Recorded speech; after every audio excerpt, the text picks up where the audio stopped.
Leave everything and watch Maharaja on Netflix, क्योंकि ये इस तरीके की मूवी है कि जिसको अगर आपको ठीक से एंजॉय करना है, ठीक से समझना है, तो आपको मूवी के फर्स्ट फ्रेम से लेके आखिरी फ्रेम तक एकदम ध्यान दे के देखना पड़ेगा। और इस मूवी का जो स्क्रीन प्ले है, ये इस मूवी की सबसे बड़ी ताकत है।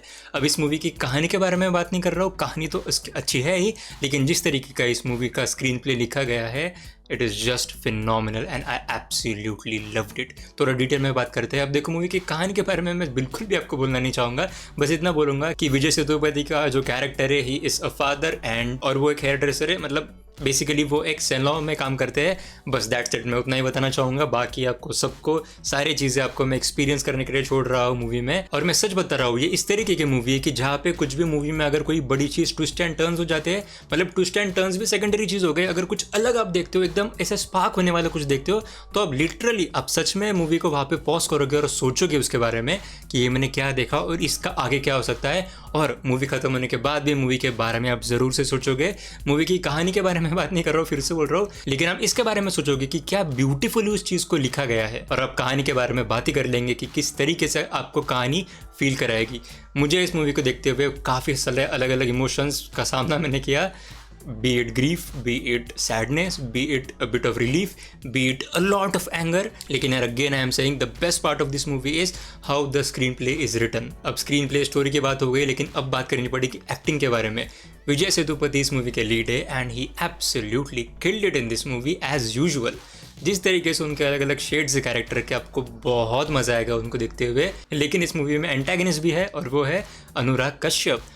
अनुराग कश्यप का भी कैरेक्टर जिस तरीके से लिखा गया है, मैन, मतलब एनीवेज यार, सिर्फ उनके एक्टिंग के बारे में मैं भी बात करना चाहूँगा। He also did a very very fine job, और स्पेशली क्लाइमैक्स में जो उनका सीन है, वाह, जस्ट नाइस। अब इस पॉइंट के बाद से हम मूवी के थोड़े बहुत स्पॉयलर्स के ऊपर बात करेंगे, तो अगर आपने मूवी नहीं देखी है तो आप वीडियो को यहीं पे छोड़ सकते हो, और अगर आपने मूवी देखी है तो प्लीज़ रुकना, कहीं पे जाना मत। और अगर तुम वीडियो छोड़ रहे हो तो तुम बता दो कि मैंने सरफिरा और हिंदुस्तानी 2 मूवी दोनों का रिव्यू किया है, उन दोनों का रिव्यू आपको मेरे चैनल पे मिल जाएगा, उसको देख लेना। Anyways, let's talk about spoilers. Movie के शुरुआत में ही वो सीन आता है कि जहाँ पे मतलब विजय सेतुपति के कैरेक्टर की वाइफ और उनके बेटी की मतलब सपोजिटली मौत हो जाती है। तो वहाँ पे एक फ्रेम में हमें, बस एक शॉट में हमें वो डस्टबिन दिखाया जाता है। तब मुझे लगा हाँ, ये क्यों दिखाया जा रहा है, लेकिन फिर आगे जाके हमें वैसा पता चलता है कि ना कि उस डस्टबिन के वजह से ही उसके बेटी की जो है वो जान बच गई। फिर उसके बाद उसको वो कैसी लक्ष्मी नाम के ये करते हैं, और किस तरीके से मतलब ऐसा एनवायरनमेंट उन्होंने वहाँ पे क्रिएट कर दिया था कि जिसके वजह से आपको फील होता है कि वो डस्टबिन कितना इंपॉर्टेंट है। और फिर उसके बाद जब वो डस्टबिन चोरी हो जाता है, मतलब सपोजिटली चोरी हो जाता है अकॉर्डिंग टू विजय सेतुपति इस कैरेक्टर, तब हम फील कर सकते हैं कि यार हाँ, इस मतलब उस डस्टबिन के लिए कितना ज़्यादा इमोशनल अटैचमेंट था हमारे विजय सेतुपति के कैरेक्टर को। तो उसके वजह से मे बी इट जस्टिफाइज कि वो इतना लेंथ तक जा रहा है उस डस्टबिन को रिट्रीव करने के लिए। और एक और एंगल वहाँ पे ऐसा उन्होंने अच्छी तरीके से एस्टैब्लिश किया था कि शुरुआत में नहीं, उसके बेटी को वो प्रिंसिपल जो होता है तो वो उससे मतलब उसको वो अक्यूज़ वगैरह करता है। तब विजय सेतुपति का कैरेक्टर वो बार को पकड़ लेता है और उसे छोड़ता नहीं है। तब उसकी बेटी उस प्रिंसिपल को जाके बोलती है, अब वो बिल्कुल भी छोड़ेंगे नहीं। तो वो भी हमको ऐसा इंडिकेट करता है कि may be he is kind of मतलब थोड़ा बहुत साइकोलॉजिकली चैलेंज कह सकते हो कि मतलब उससे जो चाहिए वो करता ही है। ही इज़ बहुत ज़्यादा एडमेंट। तो ये दोनों ही फैक्टर्स की, एक वो बहुत ही ज़्यादा एडमेंट है और दूसरा फैक्टर की उसके लिए वो डस्टबिन कितना मायने रखता है। तो ये दोनों फैक्टर्स मिला के वो एक कॉम्प्रिहेंसिव सा प्लॉट हमें सामने पेश करते हैं कि यार this is the actual plot, कि वो डस्टबिन के लिए कुछ भी कर जाएगा। लेकिन फिर जैसे ही वो मेन रिवील होता है कि वो बहुत ही अच्छा रिवील था। मतलब वो इंटरवल के पहले जो उसका फर्स्ट किल होता है, जस्ट इंटरवल के पहले, तो वहाँ पे जो पहला ट्विस्ट हमें देखने को मिलता है, वहाँ पे भी वो आदमी बोलता है कि जो मरता है, सॉरी मैं नाम याद नहीं रख रहा हूँ, लेकिन जो मरता है वो कहता है कि हमारा कुछ पुराना रिलेशन है। तभी एक और आइडिया हमारे दिमाग में प्लांट होता है कि हाँ, डेफिनेटली इनकी कोई बैक स्टोरी होगी जिसमें वो दोनों एक दूसरे के साथ भिड़े होंगे।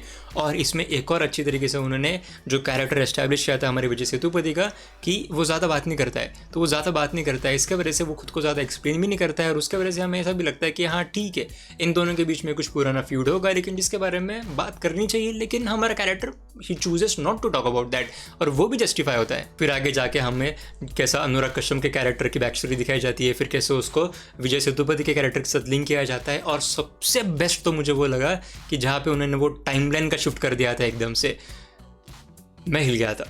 मैं सच में हिल गया था वो पॉइंट पे, क्योंकि पहले हमें दिखाते हैं कि अनुराग कश्यप के घर पे वो जो बास्केट है, सॉरी वो डस्टबिन है, वो होता है। तब मुझे ऐसा लगता है, तब मुझे ऐसा लगा कि हाँ ठीक है इसके घर पे है, मतलब ये डेफिनेटली इसके साथ मतलब बैक ट्रैक करेगा।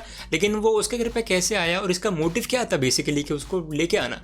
लेकिन फिर हमें पता चलता है कि bro the timeline was shifted, very very nicely done. और क्लाइमैक्स की अगर मैं बात करूँ तो क्लाइमैक्स में जब उस लड़की को मतलब ऊपर लेके गए थे अनुराग कश्यप के सामने, और जब वो बोल रही थी कि मुझे बात करना है उससे, तब मुझे लगा था, आई विल बी ऑनेस्ट, मुझे लगा था कि मे बी ऐसा वो कर सकते हैं कि ये जो बच्ची है ये अनुराग कश्यप की ही बच्ची है। एंड ब्रो उसके बाद वो समझ में आ गया कि हाँ दैट वॉज द ट्रूथ। तभी भी मुझे लगा कि यार क्या सही तरीके से उन्होंने सारे चीज़ों को प्ले आउट किया है। बहुत पसंद आया यार मुझे, मुझे सच में मूवी काफ़ी पसंद आई।